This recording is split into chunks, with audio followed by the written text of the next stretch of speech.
మరకలు వదలాలంటే Neo Fresh Touch floor cleaner వాడాల్సిందే. ఇప్పుడు ప్రతి ఇంట్లోనూ నియో ఫ్రెష్ టచ్ వారి ఫ్లోర్ క్లీనర్.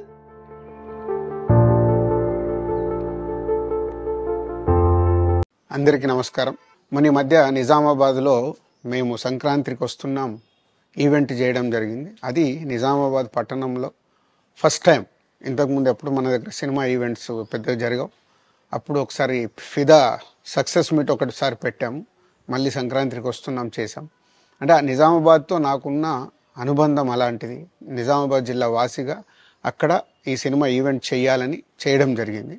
పోతే ఆ ఈవెంట్లో నేను మన కల్చర్లో ఉండే మన దావత్ గురించి, మటను తెలగలు గురించి సంబోధించాను.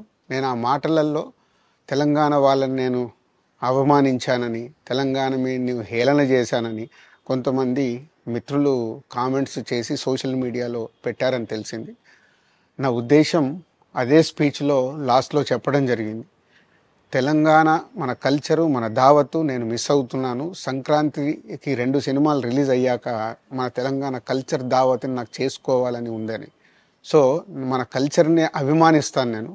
అదే అర్థం చేసుకోకుండా దాన్ని కొందరు సోషల్ మీడియాలో రాద్ధాంతం చేస్తున్నారని తెలిసింది. నిజంగా మీరందరూ ఆ మాట వల్ల ఏదైనా హర్ట్ అయి ఉంటే నన్ను క్షమించండి. ఎందుకంటే నా ఉద్దేశం అది కాదు.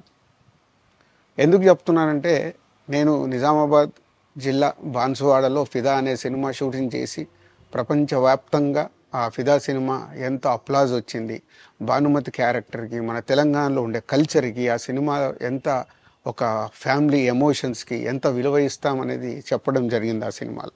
అది ప్రపంచవ్యాప్తంగా ఫిదా సినిమా ఎంత పెద్ద హిట్ అయిందో మీ అందరికీ తెలుసు. అలాగే బలగం అనే సినిమా తీసినప్పుడు తెలంగాణ సమాజం మొత్తం మమ్మల్ని అభినందించింది. తెలంగాణ ప్రజలందరూ ఆ సినిమాను ఆదరించి ఇది మా సినిమా అని గుండెలకు హత్తుకున్నారు. అన్ని రాజకీయ పార్టీలు ఆ సినిమాని అప్రిషియేట్ చేస్తూ మమ్మల్ని ప్రతి ఒక్క స్టేజ్ దగ్గర తీసుకెళ్ళి అభినందించారు, అన్ని రాజకీయ పార్టీలు. సో ఒక తెలంగాణ వాసిగా, ఒక తెలంగాణని అభిమానించే నేను తెలంగాణని హేళన చేస్తానని ఎలా అనుకున్నారో నాకు తెలియదు. పోతే దాంట్లో ఏదైనా మీ కమ్యూనికేషన్లో తప్పుగా అర్థమైంటే నన్ను క్షమించండి. మీ మనోభావాలు ఆ కొందరు ఎవరైతే దెబ్బతిన్నాయని అనుకుంటున్నారో వాళ్ళందరికీ నా విజ్ఞప్తి, మీ మనోభావాలు దెబ్బతింటే నన్ను క్షమించండి.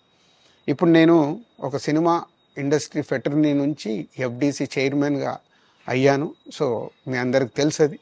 సో ఇటు సినిమా ఇండస్ట్రీకి అటు ప్రభుత్వానికి మధ్యలో ఉంటూ సినిమా ఇండస్ట్రీకి అవసరపడ్డట్టుగా నేను అన్ని సహాయ సహకారాలు చేస్తూ ఈ హైదరాబాద్లో హెల్దీ వాతావరణము, తెలుగు సినిమాకి, తెలంగాణలో అభివృద్ధి చెందాలనుకునే యువతకి అందరికీ నేను ఉపయోగపడేలాగా ఉండాలి.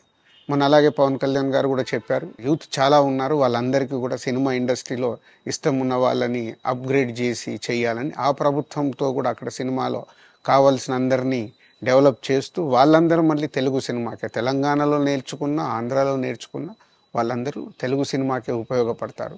సో అందరికీ, తెలంగాణలో ఉండే అన్ని రాజకీయ పార్టీలకి నా విజ్ఞప్తి, నన్ను రాజకీయాల్లోకి లాగకండి. అలాగే ఎఫ్డీసీ అనేది కూడా సినిమాకి ఉపయోగపడే అలాంటి అభివృద్ధి పనుల గురించి అవే చేస్తాను తప్పితే అది రాజకీయాలకు సంబంధించింది కాదు.